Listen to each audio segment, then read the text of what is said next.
With the Dutch Grand Prix being cancelled, the European leg of the World Championship kicked off with the Belgian Grand Prix. This thrilling event took place on the high-speed circuit at Spa-Francorchamps, nestled in the southeast corner of Belgium. After clinching victory in the opening round of the World Championship in Argentina, and with the FIA rejecting Ferrari's request to review the Grand Prix results, Juan Manuel Fangio arrived in Belgium as the championship leader. The Argentine continued to race for Maserati, as his new team, Daimler-Benz, was still refining their new car, with its debut scheduled for the next Grand Prix in France. Joining Fangio at Maserati were Onofre Marimon and Sergio Mantovani, with all three drivers equipped with the new 250F cars. Additionally, privateer drivers Sterling Moss and Prince Bira also competed in the Belgian Grand Prix with their Maserati 250Fs. The Lancia team, initially slated to debut at the Belgian Grand Prix, withdrew its application following tests at Monza that revealed their new car was not yet competitive. As a result, reigning world champion Alberto Ascari had to miss this Grand Prix as well, significantly diminishing his chances of defending his championship title. The entry list for the Belgian Grand Prix has historically been small, yet it consistently features the elite of Grand Prix racing, and this year was no different. Between the Argentinian and Belgian races, the renowned Indy 500 took place as part of the Formula One World Championship. Bill Vukovic clinched victory for the second time in the Howard Keck fuel injection special, a car that caused him numerous issues earlier in the month. Despite these challenges, Vukovic managed to qualify on the third day and impressively started from the 19th position. The race was broadcast live on the Indianapolis Motor Speedway radio network, marking the second time the event was covered in its entirety. Vukovic's historic roadster is still around, proudly displayed at the Indianapolis Motor Speedway Museum. The official lap record for the Francorchamps circuit stood at 4 minutes and 23 seconds, set by Fangio with a 1:59 Alfa Romeo in 1951. As the qualification progressed and the air cooled, conditions became ideal for fast laps. Gonzalez seized the opportunity, clocking a lap at 4 minutes and 23.6 seconds, just 6/10 off the lap record. Confident in this performance, the Maranello team decided no further very fast laps were necessary, deeming Gonzalez's time sufficient.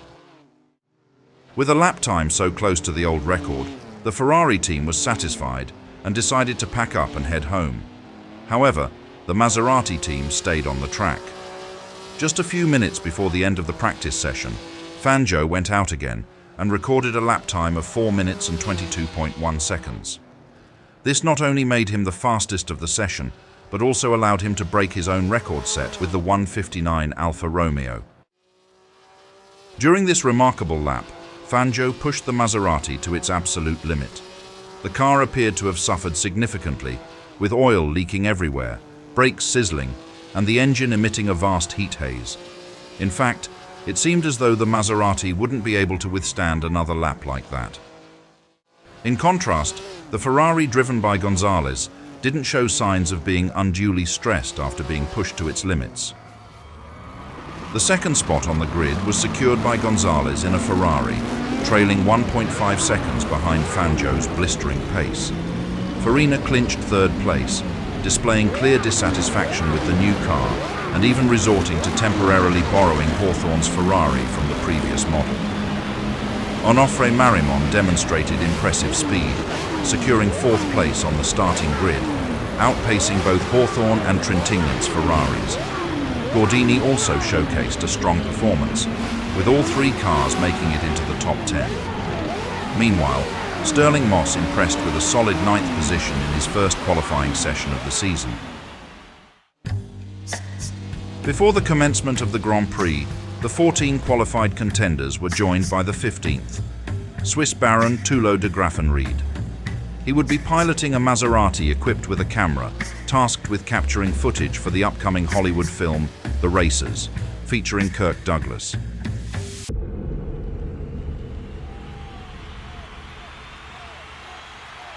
The drivers faced 36 laps on the track, with the entire race spanning 508 kilometers. As the race kicked off, Fangio seemed to hesitate at the start, allowing nearly half of the pack to swiftly overtake him. In the thrilling charge through the first corner, it was Gonzalez who emerged as the leader, with his teammates Farina and Hawthorn hot on his tail through the challenging Eau Rouge bend. The tension escalated as Gonzalez, Marimon and Suarez encountered engine troubles, prompting all three drivers to make a dash for the pits in a bid to address the issues.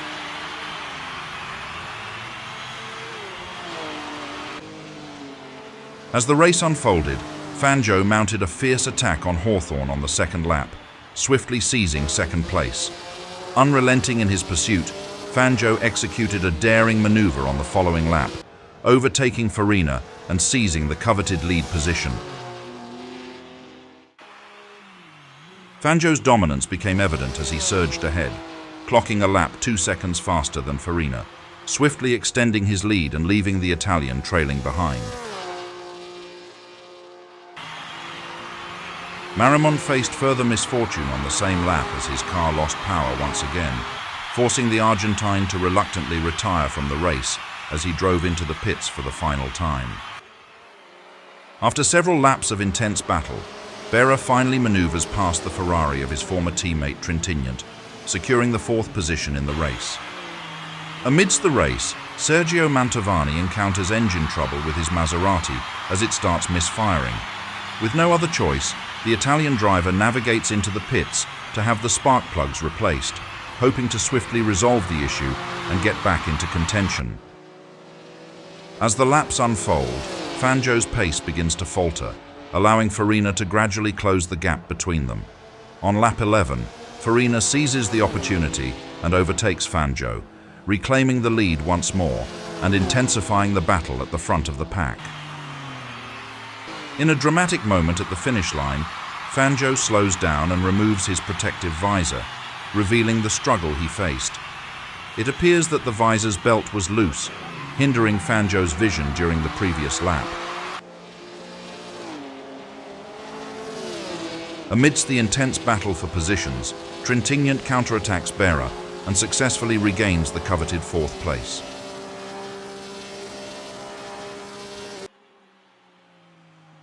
Fangio swiftly recovers his previous pace and launches into pursuit of Farina. Jean Berra's stellar performance comes to an abrupt halt as he is forced to retire from the race due to a broken rear suspension. This unfortunate development opens up the opportunity for Moss to climb into 5th place. In a thrilling turn of events, Fangio skillfully catches up to Farina and after a brief struggle, regains the lead once more.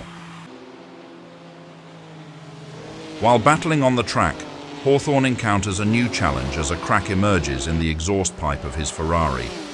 Now, the Englishman is forced to endure the race while inhaling the noxious exhaust gases from his car. As the race unfolds, Farina encounters ignition problems with his Ferrari. Despite his efforts to limp back to the pits for repairs, the issues persist, forcing the Italian to pull over and park his Ferrari on the side of the track. This unfortunate setback costs Farina his position, allowing his teammate Hawthorn to move up to 2nd place. But Hawthorn's Ferrari begins to lose speed due to the effects of inhaling exhaust gases. Sensing an opportunity, Trintignant starts to close the gap between himself and Hawthorn, aiming to capitalize on the Englishman's struggle. Fearing something is amiss, Ferrari signals Hawthorn to make a pit stop. Gasping for air and on the brink of fainting, Hawthorn surrenders his position to Trintignant, slipping to 2nd place. Despite his deteriorating condition, Hawthorn manages to complete the lap and pull into the pits, where he promptly loses consciousness. Mechanics swiftly extract the Englishman from the car and transport him to the garage. Finding no apparent damage to the vehicle, Gonzalez swiftly assumes Hawthorn's position in the cockpit of his Ferrari and promptly resumes racing. During his stint on the track, Gonzalez starts to feel the suffocating effects of the exhaust gases, which not only hinder his breathing, but also burn his arm. Realizing the severity of the situation, the Argentine promptly heads back to the pits and alerts the mechanics to a crack in the exhaust pipe. The repair process consumes about 5 crucial minutes. Upon completion of the repair, Gonzalez rejoins the race, albeit now trailing behind 3 competitors, slipping to 6th place. Meanwhile, capitalizing on the misfortunes of the Ferrari drivers, it's now Stirling Moss who surges into 3rd position, making the most of the opportunity.